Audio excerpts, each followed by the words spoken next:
Pinuweltahan nga po ng bise ang pahayag naman ni Pangulong Bongbong Marcos na kung siya raw ang tatanungin ay dapat dumalo sa impeachment trial ang inaakusahan. Sabi naman ng bise, ang hindi niya pagdalo ay bahagi daw ng kanilang legal strategy. Narito po ang report ni Maricel Halidi. Kung si Pangulong Bongbong Marcos ang tatanungin, maiging umattend si Vice President Sara Duterte sa kanyang impeachment trial. Of course, it would be much easier to get to the bottom of everything if you can speak to the accused directly. And the accused can answer directly. Kung diretsong makapagsagot, di siyempre mas magiging maliwanag ang proseso, mas magiging madali ang proseso. But that's just my own opinion and that's not a legal opinion. Giit pa ng Pangulo, kung siya ang nasa posisyon ng bise, pipilitin niyang dumalo para sagutin ang mga alegasyon. I would almost insist over the advice of lawyers. If they advise me not to appear, I would insist on appearing because kaya ko namang sagutin. Sige, sagutin natin. Sinigundahan din ito ni Palace Press Officer Claire Castro sa press briefing kanina.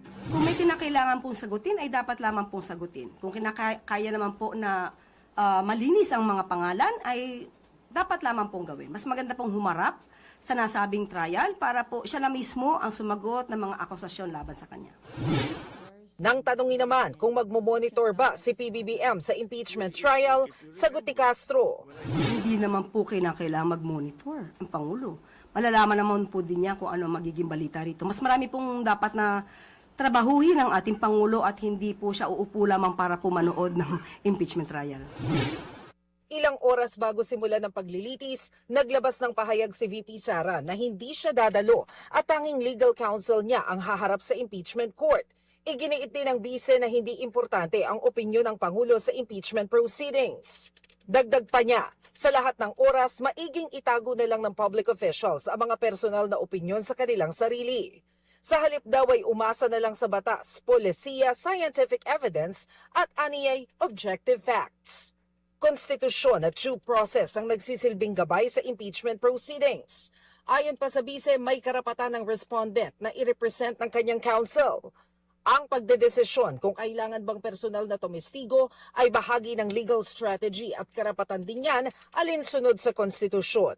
Sa press con din ng defense team kanina, binigyang diin nilang abala si VP Sara sa paghahanda ng kanyang opisina para sa paparating na super bagyong Inday. The OVP to prepare for Super Typhoon Bavi. Sa amin naman, nilalatag lang namin yung aming mga argumento. Now, we leave it up to the wisdom, of course, of the impeachment court. And however way it goes, we will always respect the decision of the impeachment court. At kami naman, we're ready. Sabi ko nga, sakaling hindi mapagbigyan yung motion, ready naman kami to go through the full length of trial. She is ready, and that's why we're here today. We've been preparing for how many, actually more than a year na now, no? So I don't think there's anything to reconcile there. Mga kapatid, patuloy po kayong tumutok sa 105.9 True FM para sa totoong balita, impormasyon, music, and entertainment. Mag-subscribe sa aming YouTube channel at podcasts. At sundan nyo rin po kami sa Facebook, Instagram, X, TikTok sa True Network PH. Bisitahin din po ang aming website, truefm.ph at panoorin kami sa True TV Signal Channel 19. Kami po ang 105.9 True FM.